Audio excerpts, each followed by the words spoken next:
I grew up in the family of sculpting. My father is a second generation sculptor in Zimbabwe. So I started seeing my father sculpting stones. So the only thing that I thought of when I was young, it was just stone because I saw it from the father's side. I was raised in a spiritual way where I can understand the language of the body and I can try to understand the language of the spirit and what needs to be said. Mukuru, it's an ancient piece and an ancient name or a spiritual name for the gods of the Himba and the Herero people from Namibia, which is part of the Bantu people from Central Africa to Southern Africa. So Mukuru in English, it was translated to elder. But normally Mukuru is a god when we talk about the spirit side. We always borrow history from where we come from. So we started from when the history was made. Then it takes me a couple of years to come up with a proper concept of like making a standing figure which resembles Mukuru. When I started the sculpture, I started learning so much things from my side, which is the Zimbabwean side. I learned how can I put a narrative of my African culture into practical and into physical things. So that's where I started, by grasping knowledge of where I come from. Then I started with the stone, which means the house of stones, which is my place of birth.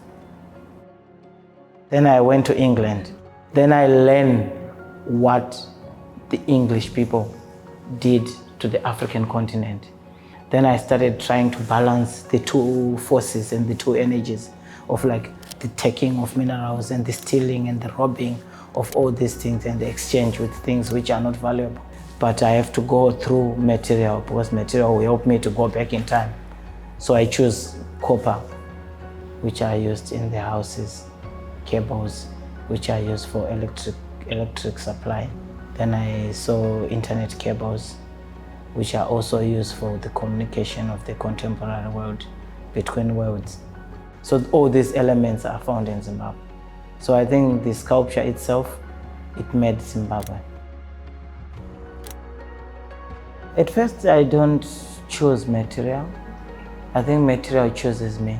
So I have to see the material on my way to life. Then I meet it. Then that material will say something to me. Then I have to understand what is it saying to me. Then I have to balance the words of the material and the words of myself. Then I come up with a concept. Then it takes me a lot of time to blend with the material.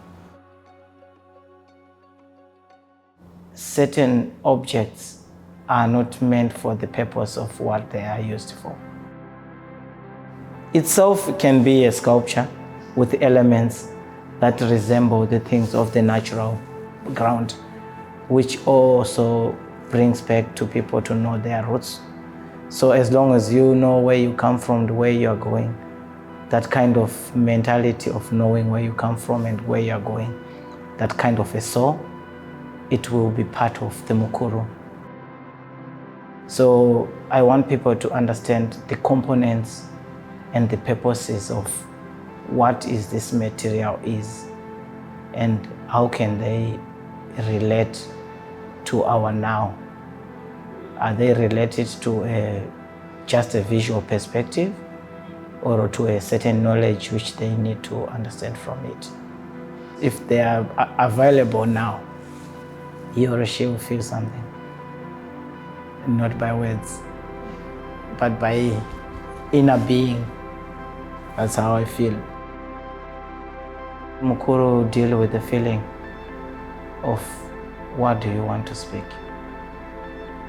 If you want to speak good, you are born in good. If you want to curse, you are born in a curse.